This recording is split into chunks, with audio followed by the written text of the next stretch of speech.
जहां कृष्णाकार भगवदाकार इष्टाकार वृत्ति हुई, फिर उसके लिए कुछ दुर्लभ नहीं रहता।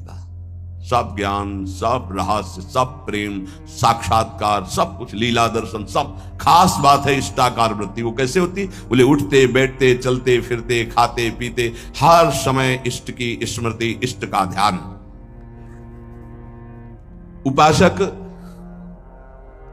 कब समझे कि हमारी भक्ति चरम लक्ष्य में स्थित हो गई है?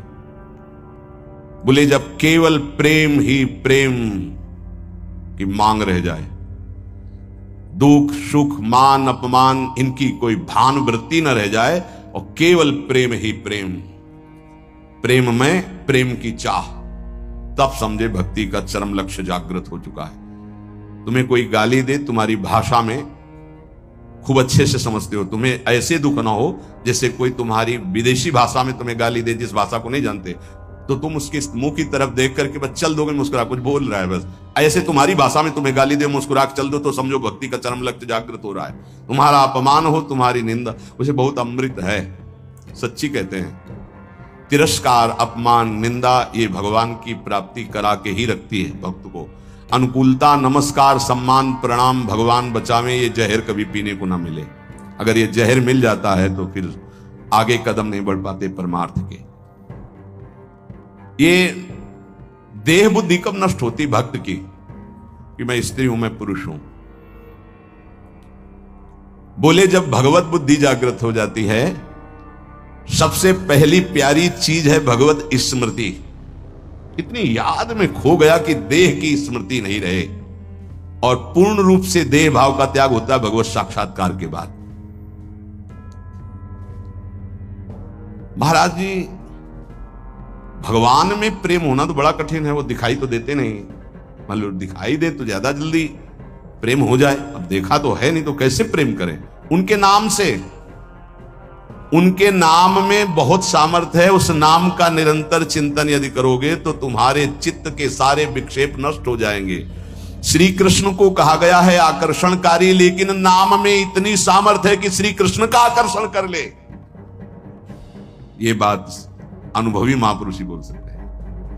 श्री कृष्ण का आकर्षण त्रिभुवन को आकर्षित किए, और नाम श्री कृष्ण का आकर्षण कर लेता है। इसलिए बिना देखे भी परम सिद्धि को वो प्राप्त होते हैं जो निरंतर नाम जप करते हैं।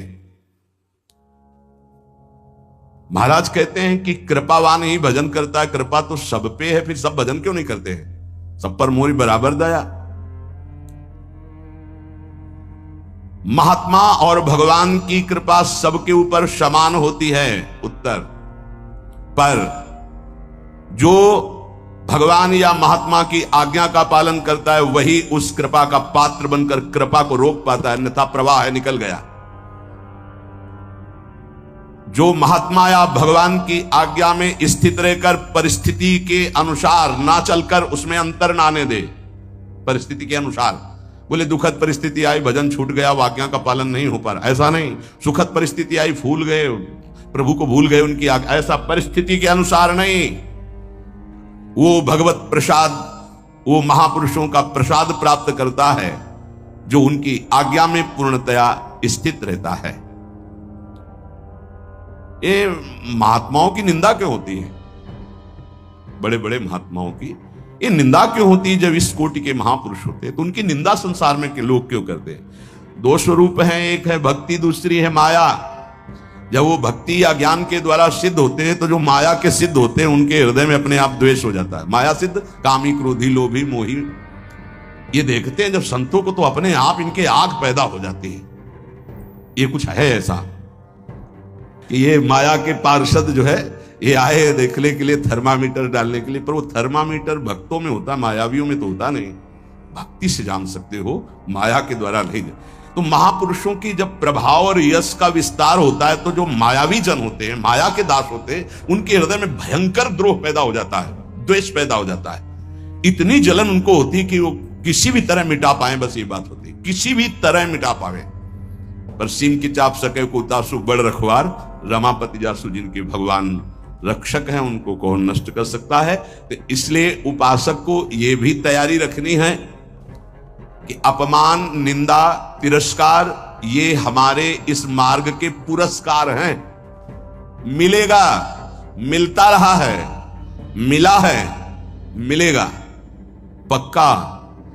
जैसे अपने लोग हैं ना, तो बहुत अच्छे से मिलते रहे पूरे जीवन, पूरा अभ्यास रहा है इनका, उनकी कृपा रही है प्रभु की कि ऐसे ऐसे महीना 2 महीना में 1-2 टेबलेट मिलते रहे हैं कि आपका मान सम्मान यश कीर्ति से जो जहर बढ़ा है वो एक टेबलेट में नीचे उतर जाए, वो उतारते रहते हैं किसी न किसी महापुरुष को भेज करके, माया के महापुरुष, और वो ऐसा बर्ताव कराते हैं। फिर पूछते हैं अब क्या, तो होता है आपकी बड़ी कृपा, तो आगे निकल गए, हम ही थे और कोई नहीं था, हम ही थे और कोई नहीं था। ये तो हम आपसे प्रश्न कर रहे थे। साधक इस बात पे सावधान रहे कि जब उसकी निंदा हो, अपमान हो, तो समझे कि मेरे प्रभु मेरे सामने पढ़ा करके जगत गुरु अब वो प्रश्न कर रहे हैं, मुझे सहन करके आगे निकलना है। आज के सत्संग का सार कुछ समझ में आवे चाहे ना आवे, जो मंत्र मिला है, नाम मिला है, हर समय जपो, ये सब कुछ प्रकाशित कर देगा। और खास बात, हम कैसे हैं हमें ये भूलना होगा, हमारी प्रिया जो कैसी हमें ये याद रखना होगा। अगर हम अपनी याद रखें तो बर्बाद हो जाएगी, पक्की बात है। आज तक की तुम्हें बात बता रहे हैं भाई, अपने घर में जैसे बात की जाती है। अगर इस मार्ग में चलना है तो यहां क्या हो रहा है, यहां क्या होना चाहिए और यहां क्या होगा, ये तीनों जिम्मेवारी हमने अपने प्रभु को दे रखी है। और हम चैन से सोते हैं, जो हो रहा है वो आप कराओ, जो होना हो वो भी करवा लेना। जैसे भी हैं हम आपके हैं, आपके सिवा अब हमारा कोई है नहीं, आपको अब हम छोड़ने वाले नहीं। ये हृदय में बैठा लो, इसलिए बार बार कह रहा हूं कि बहुत तूफान चलते हैं माया के। कभी दक्षिण वायु, कहीं उत्तर की, कभी पछियाव, कभी पुरवैया। साधक इधर टटिया लगावे तो उधर उड़ा जा रहा है, उधर लगावे तो उधर उड़ा जा रहा है। बहुत गंभीरता से विचार पूर्वक के सब निर्णय की बात हम आपको कह रहे हैं। हमको अपने चिंतन की वृत्ति छोड़नी होगी, तभी आगे बढ़ पाओगे। नहीं, आपको बीच बीच में लगेगा कि परिवर्तन तो हुआ नहीं, ऐसी माया है।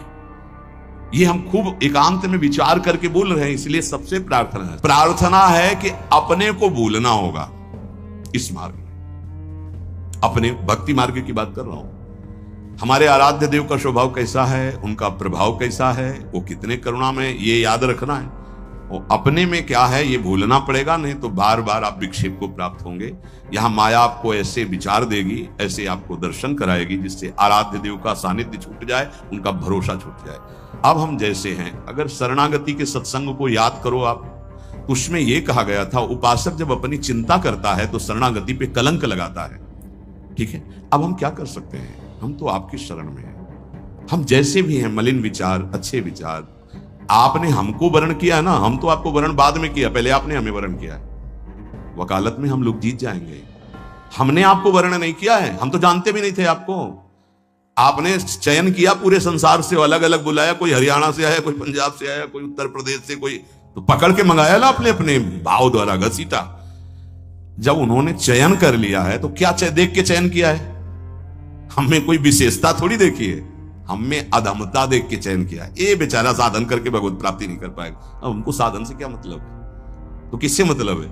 जिन्होंने हमको पकड़ा, हमको उनसे मतलब। उनका स्वभाव कैसा, उनका प्रभाव कैसा, हमारी बात मान लेना। हम हंसते हंसते वो बात करें जिससे आप निहाल हो जाओगे। अपने को देखोगे कदम लड़खड़ा जाएंगे, उनकी तरफ देखोगे भाग पड़ोगे। अपने देखने से कभी कल्याण नहीं होगा, उनकी तरफ देखने से ही कल्याण होगा। अपने देखने से बहुत दुखी हो जाते हैं, उनकी तरफ देखते हैं तो बहुत सुखी हो जाते हैं। हमें सुखी होना है, हमें आनंदित होना है, हमें अपनी तरफ नहीं देखना। हम नहीं संभल पाएंगे, नहीं सुधर पाएंगे। कब तक? जब तक उनकी तरफ नहीं देखेंगे। हम अपने को देखकर पावरहीन होते हैं, उनको देख करके हमारे अंदर पावर आती है।